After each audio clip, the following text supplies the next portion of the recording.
हाँ, सभी बच्चों से नमस्कार। आज कक्षा 6 में सोशल साइंस के बच्चों आपको पढ़ना है पाठ 4। क्या बताती हैं हमारी किताबें और खबरें, इसके बारे में आपको आज पढ़ना है। तो देखें बच्चों, इसमें है पुस्तकालय में मेरी। पुस्तकालय में मेरी। जैसे ही घंटी बजी, शिक्षक ने छात्रों को अपने साथ आने को कहा। आज वे पहली बार पुस्तकालय जा रहे थे। मेरी ने देखा कि पुस्तकालय उसकी कक्षा से काफी बड़ा था और किताबों से भरे कई रैक थे और वहाँ किताबों से भरे कई रैक थे। ये काफी बड़ा था और शाम में हाय कई रैक थे। हाय कोने में एक और क्या हो रहा है? जो मोटी मोटी किताबों से भरी हुई थी। अबे शाम में खोल। अलमारी खोलने की करते शिक्षक ने कहा, अलमारी में अलग अलग दूध लेने आया है। महत्वपूर्ण किताबें हैं। क्या तुम्हें मालूम है हमारे पास वेदों का भी एक संग्रह है। मेरी सोचने लगी, वेद क्या है, चलो पता लगाएं। हाँ, तो देखिए पाठ आपका है पाठ 4। क्या बताती है हमें किताबें और खबरें। इतिहास में पाठ 4 निकाल लें। पाठ 4 निकालिए सभी बच्चे। निकल आया? देखें, दुनिया के प्राचीनतम ग्रंथों में एक दुनिया के प्राचीनतम ग्रंथों में एक शायद तुमने वेदों के बारे में सुना होगा। ये वेद के बारे में बताया जा रहा है कि वेद क्या चीज है। रीना पांडे, रीता पांडे, शायद तुमने वेदों के बारे में सुना होगा। वेद कितने होते हैं? 4 होते हैं। वेद कितने होते हैं बच्चों? वेद 4 होते हैं।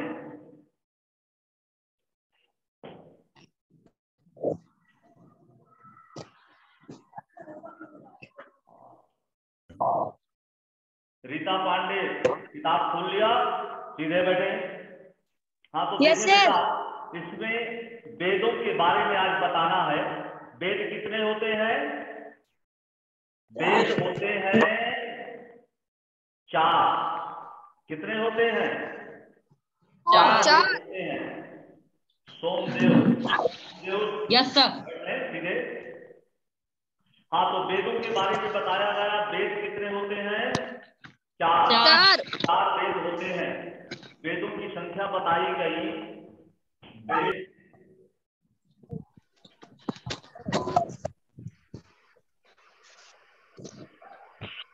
वेद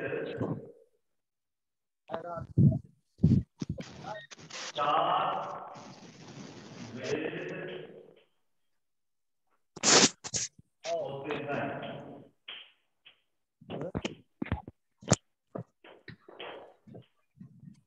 वेद 4 वेद होते हैं। अब उनके नाम हम बताएंगे वेदों के। सामवेद, ऋग्वेद, अथर्ववेद, यजुर्वेद। वेद 4 हैं। पहला नंबर ऋग्वेद, नंबर 1 में है ऋग्वेद।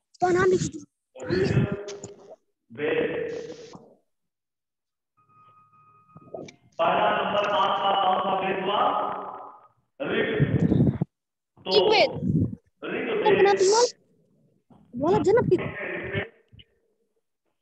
नंबर दूसरे में है आपका यजुर्वेद। यजुर्वेद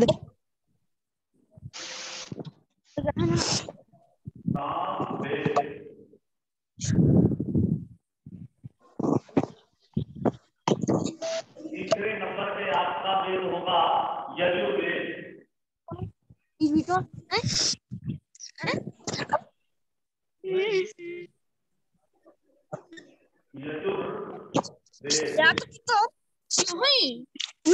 चार पाँच।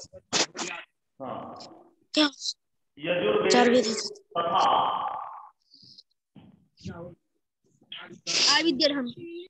यजुर्वेद और शाम आपका चौथा वेद होगा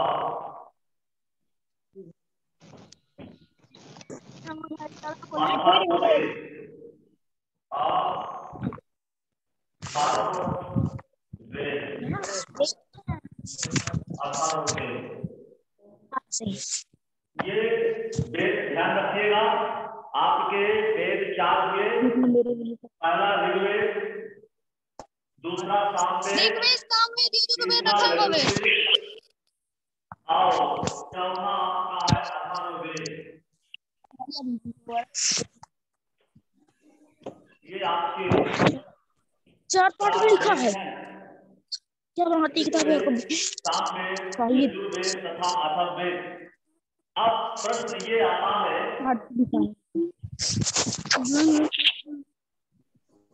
यजुर्वेद हो गया आपका। प्रश्न ये आता है, सबसे पुराना वेद कौन सा है? तो रीता पांडे बोलेंगी सबसे पुराना वेद कौन सा है? सबसे पुराना वेद सबसे पुराना वेद रिक्वेस्ट सर जी।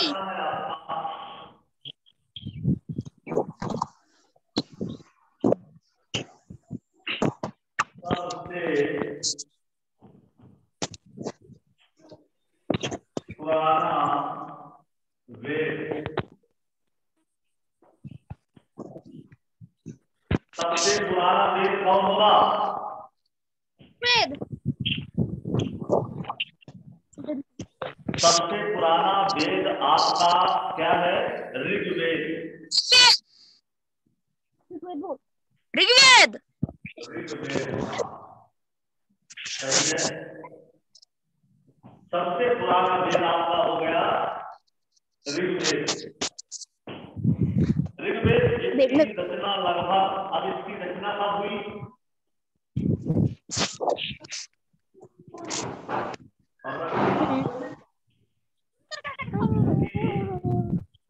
रचना कब हुई बेटा? 3500 साल।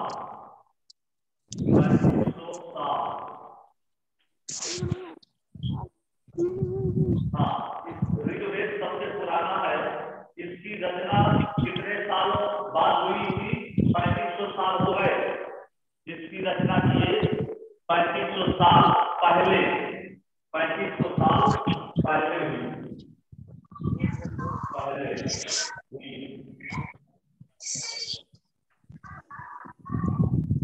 ये आपका आ गया ऋग्वेद। रचना इसकी 3500 साल पहले हुई। अब दूसरा आता है आपका, ऋग्वेद में 1000 से ज्यादा प्रार्थनाएं हैं जिन्हें सूक्त कहा जाता है। वेद में जो भी प्रार्थनाएं हैं उनको हम किस नाम से जानते हैं? सूक्त के नाम से जानते हैं। वेद में, ऋग्वेद में 1000 से ज्यादा प्रार्थनाएं हैं जिन्हें सूक्त कहा गया है। सूक्त का मतलब है अच्छी तरह से बोला गया। सूक्त का अर्थ होता है अच्छी तरह से बोला गया। सूक्त, सूक्त माने क्या होता है? सूक्त का अर्थ, सूक्त का अर्थ होता है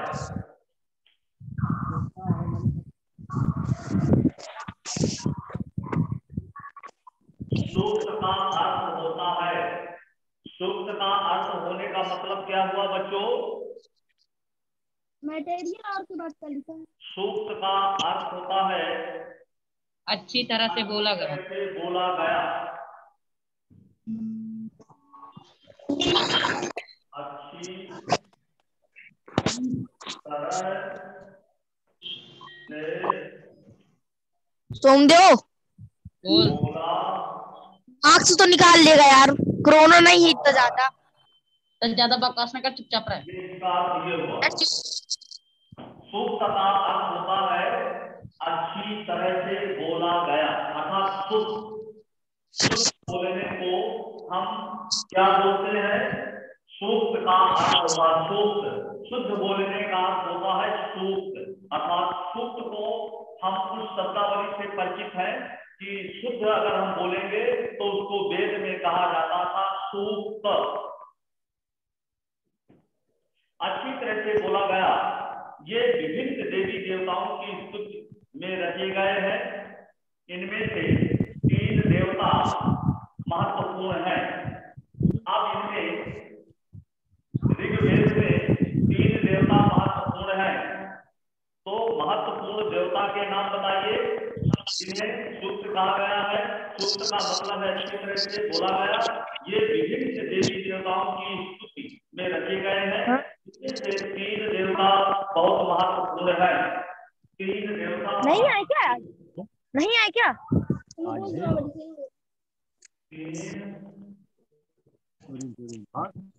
हाँ देवता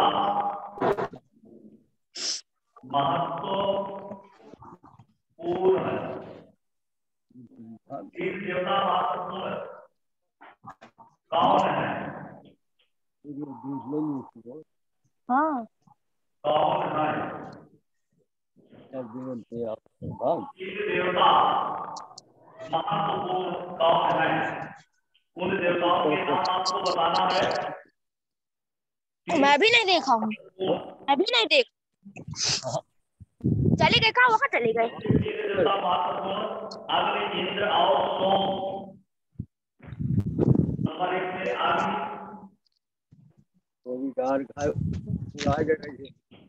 नंबर 2 में को ससुराल में कघोरा। पहले तो में हुआ तो फिर बहु अब होला। इंद्र। तीसरे नंबर में आपका आता है अग्नि, इंद्र और सोम।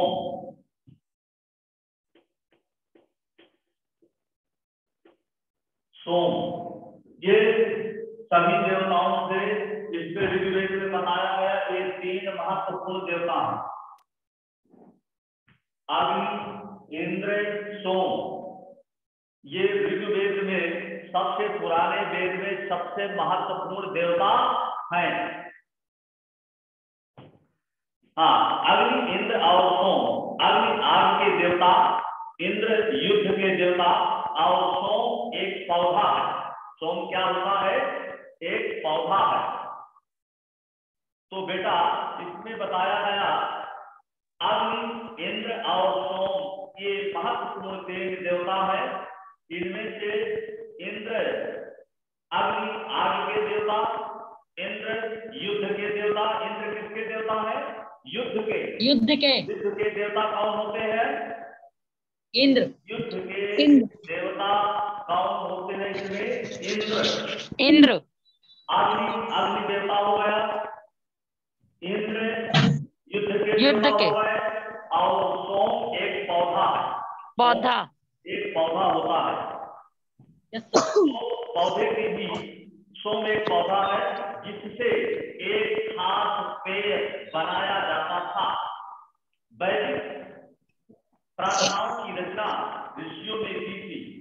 आचार्य विद्यार्थियों को इन्हें अक्षरों, शब्दों और वाक्यों में बांटकर सफल पाठ द्वारा कंठस्थ करवाते थे। अधिकांश सूक्तों के रचयिता सीखने और सिखाने वाले पुरुष थे। कुछ प्रार्थनाओं की रचना महिलाओं ने भी की थी। ऋग्वेद की भाषा प्राक संस्कृत या वैदिक संस्कृत कहलाती है। ऋग्वेद की भाषा क्या है?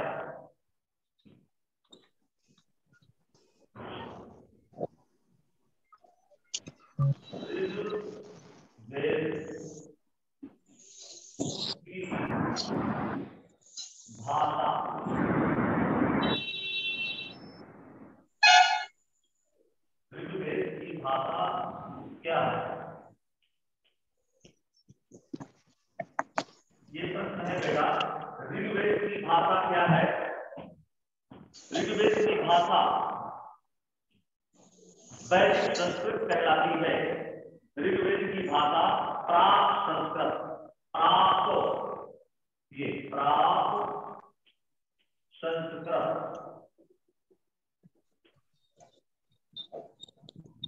प्राक संस्कृत ये ऋग्वेद की भाषा है। इसको हम किस शब्द से जानते हैं? प्राक संस्कृत के नाम से जानते हैं। ये ऋग्वेद की भाषा है।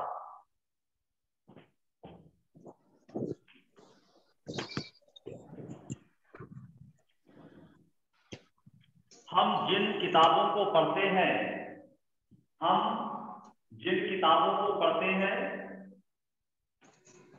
वह लिखी और छापी गई हैं। ऋग्वेद का उच्चारण किया जाता था और श्रवण किया जाता था, न कि पढ़ा जाता था। ऋग्वेद का उच्चारण होता था और हम कानों से सुनते थे, पढ़ा नहीं जाता था। उदाहरण, उच्चारण किया जाता था और श्रवण किया जाता था, सुना जाता था, न कि पढ़ा जाता था, पढ़ा नहीं जाता था। रचना की कई सदियों बाद इसे पहली बार लिखा गया। इसे छापने का काम तो मुश्किल से 200 साल पहले हुआ। इसे छापने का अर्थात ऋग्वेद को छापने का काम कितने साल हुए? 2 साल पहले, 200 साल पहले, 200 साल पहले ये ऋग्वेद आपका छापा गया है। ये ऋग्वेद आपका छापा गया है कितने साल? 200 साल पहले। इतिहासकार ऋग्वेद का अध्ययन कैसे करते हैं? इतिहासकार पुरातत्ववेत्ताओं की तरह ही अतीत के बारे में जानकारी प्राप्त करते हैं, लेकिन भौतिक अवशेषों के अलावा वह लिखित स्रोतों का भी उपयोग करते हैं। चलो देखते हैं कि वह ऋग्वेद का अध्ययन कैसे करते हैं। ऋग्वेद के कुछ सूक्त वार्तालाप के रूप में है। विश्वामित्र नामक ऋषि और देवियों के रूप में पूजित 2 नदियां व्यास और सतलुज के बीच यह संवाद एक ऐसे ही सूक्त का अंश है। तो ये बताइए बच्चों, देवियों के रूप में पूजित 2 नदियां, देवियों के रूप में पूजित 2 नदियां,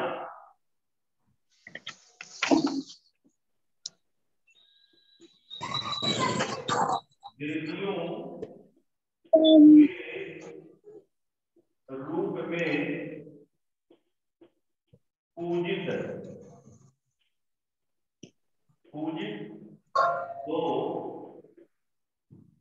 2 नदियां, 2 नदियां कौन है?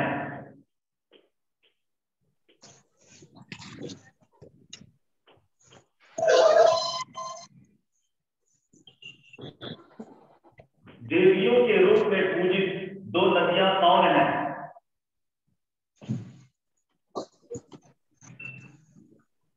देवियों के रूप में पूजित 2 नदियों के नाम बताइए, कौन है?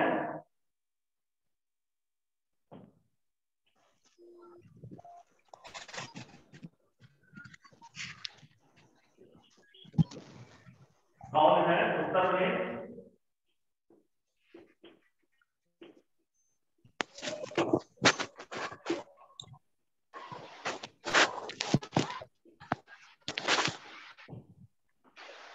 व्यास और सतलुज, व्यास और सतलुज,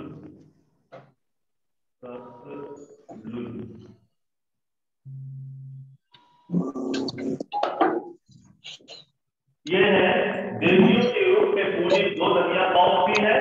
कौन है? तो ये है उत्तर में आया आपका बच्चों व्यास और सतलुज। व्यास और सतलुज ये 2 नदियां हैं। देवियों के रूप में पूजित 2 नदियां कौन है? ये है ब्यास और सतलुज, ये दो नदियां देवियों के रूप में पूजी गई थी। अब विश्वामित्र नामक ऋषि और देवियों के रूप में पूजित दो नदियों के नाम। तो बेटा ये ऋग्वेद में वार्तालाप के रूप में विश्वामित्र नाम के एक ऋषि थे। विश्वामित्र नाम के कौन से एक ऋषि थे। और देवियां कौन थी? देवियां थी व्यास और सतलुज। ये व्यास और सतलुज ये दो, ये देवियां। अब इसमें है हमें इन दोनों नदियों के मानचित्र में खोजें तथा फिर से पढ़ें। विश्वामित्र और नदियां। विश्वामित्र कौन थे? विश्वामित्र के बारे में बताते हैं। हे नदियों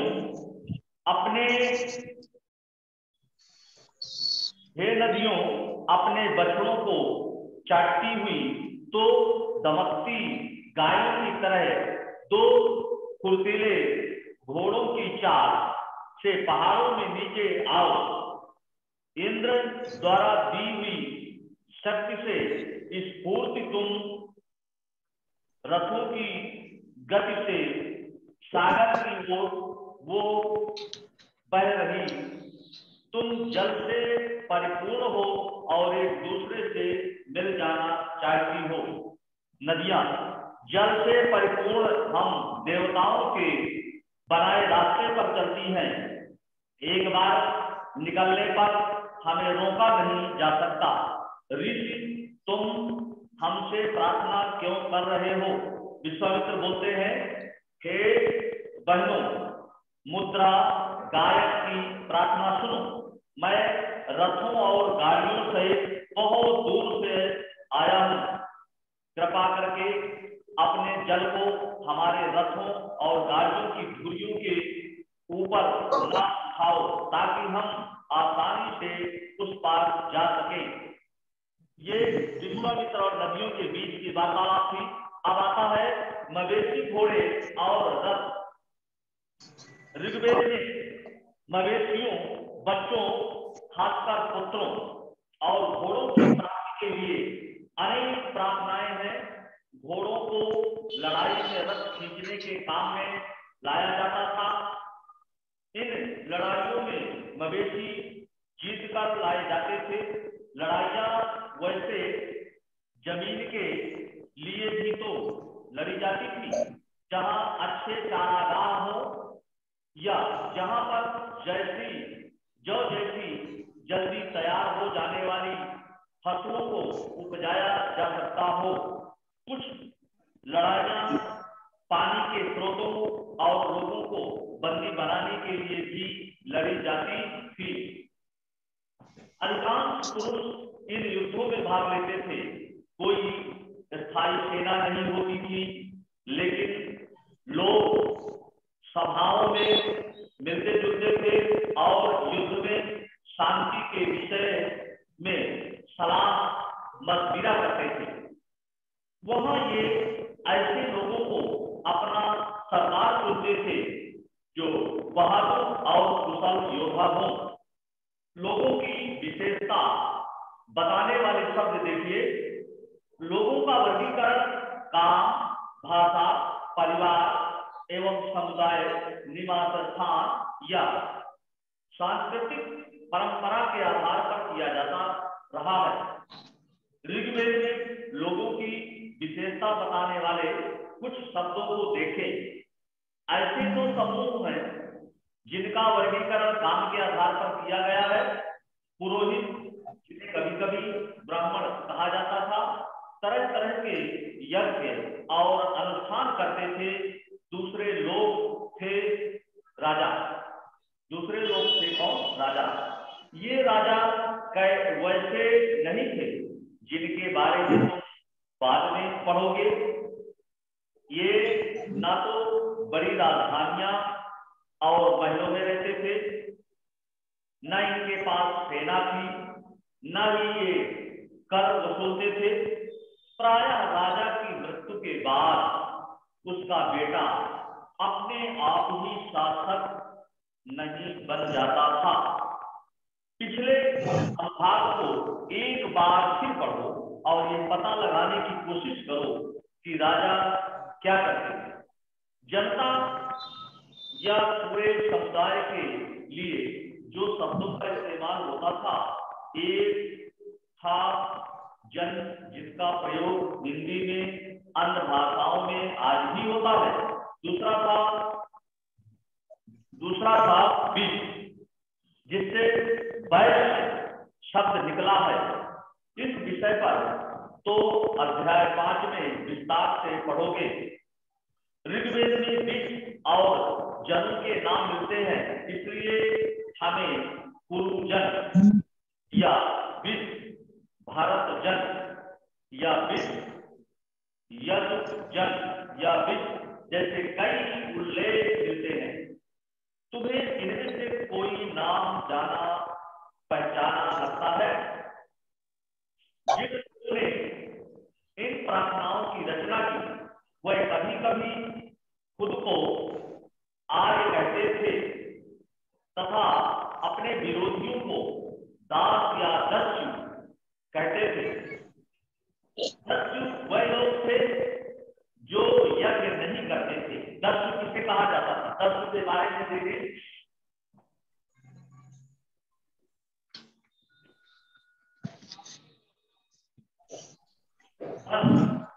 दस्यु क्या चीज है? हाँ, दस्यु के बारे में देखिए बच्चों, ऋग्वेद में हाँ दस्यु वह लोग थे जो यज्ञ नहीं करते थे। दस्यु उन्हें कहते थे, दस्यु वह लोग थे जो यज्ञ नहीं करते थे, नहीं करते थे।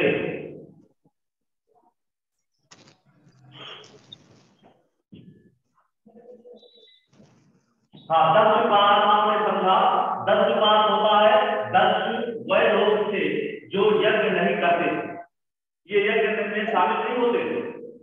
दस्यु का मतलब होता है, दस्यु वह लोग थे जो यज्ञ नहीं करते थे।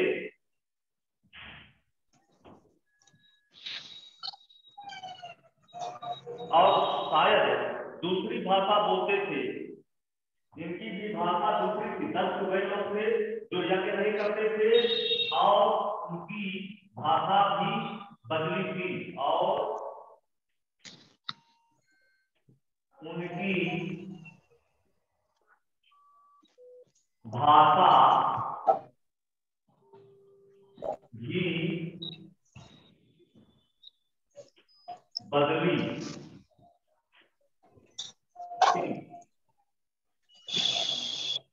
दस्यु वह लोग थे जो यज्ञ नहीं करते थे और उनकी भाषा भी बदली थी।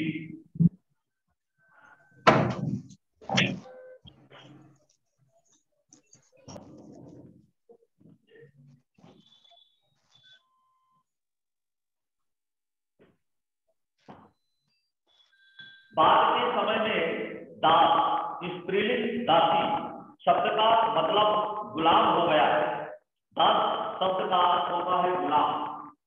दास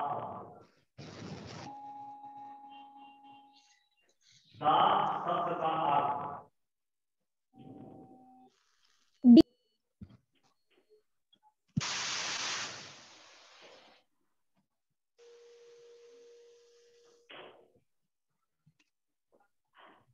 दास शब्द का अर्थ होता है गुलाम।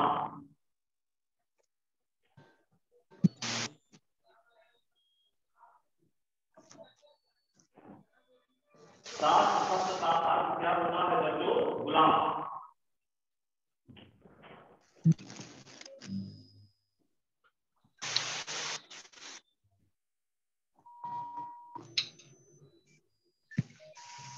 दास वह स्त्री और पुरुष होते थे जिन्हें युद्ध में बंदी बनाया जाता था। उन्हें उनके मालिक की जायदाद माना जाता था। जो भी काम मालिक चाहते थे उन्हें वो सब करना पड़ता था। जिस युग में उपमहाद्वीप के उत्तर पश्चिम में ऋग्वेद की रचना हो रही थी, उसी समय दूसरी जगहों पर एक अलग तरह का विकास हो रहा था। देखो वहां क्या हो रहा था। खामोश प्रहरी, कहानी महापाषाणों की। अब इसमें आता है खामोश प्रहरी।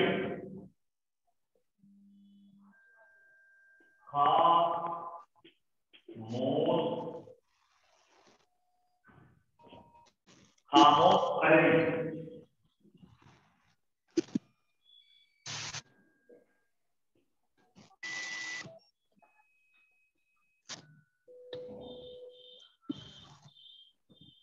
खामोश प्रहरी। खामोश प्रहरी कहानी महापाषाणों की। कहानी महापाषाणों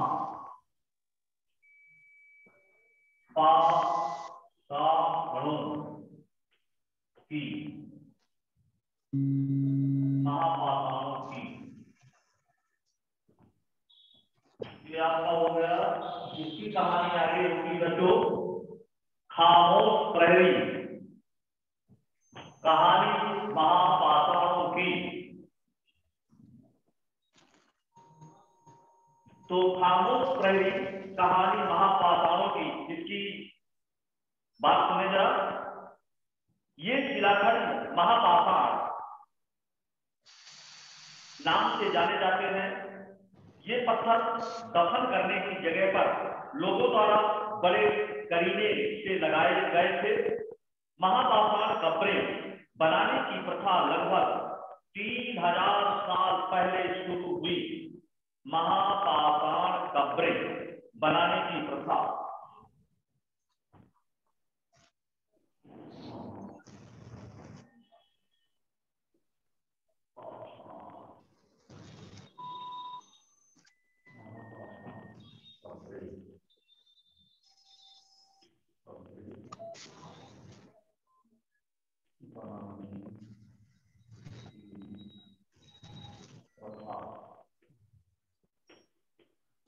कब शुरू हुई?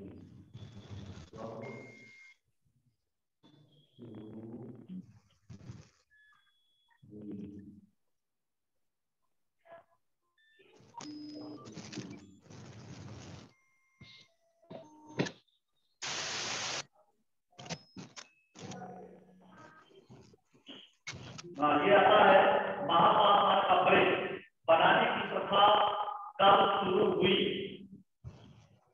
महापाषाण कब्रें बनाने की प्रथा कब शुरू हुई।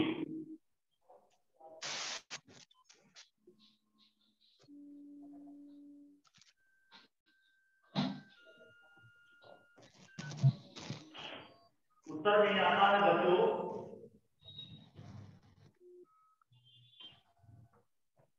उत्तर में देखें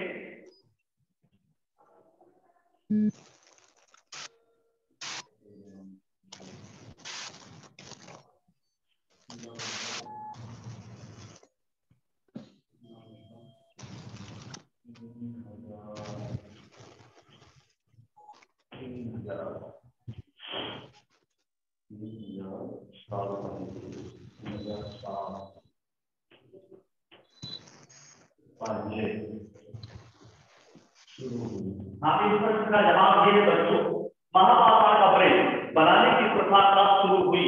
तो ये आता है उत्तर में लगभग 3000 साल पहले शुरू हुई।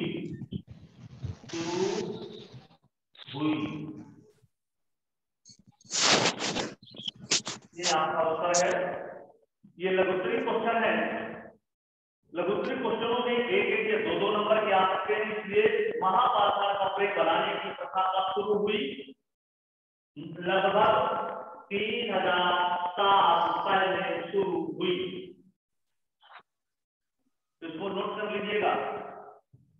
अब इसके बाद अगले दिन इसी पाठ को चलाना है, अगले दिन भी इसी पाठ को पढ़ाएंगे।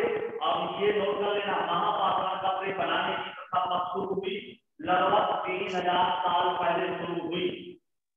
नोट हो गया सब बच्चों का? Yes sir. तैयार भी कर लेना है सभी बच्चों से। नमस्कार, धन्यवाद। नमस्ते सर।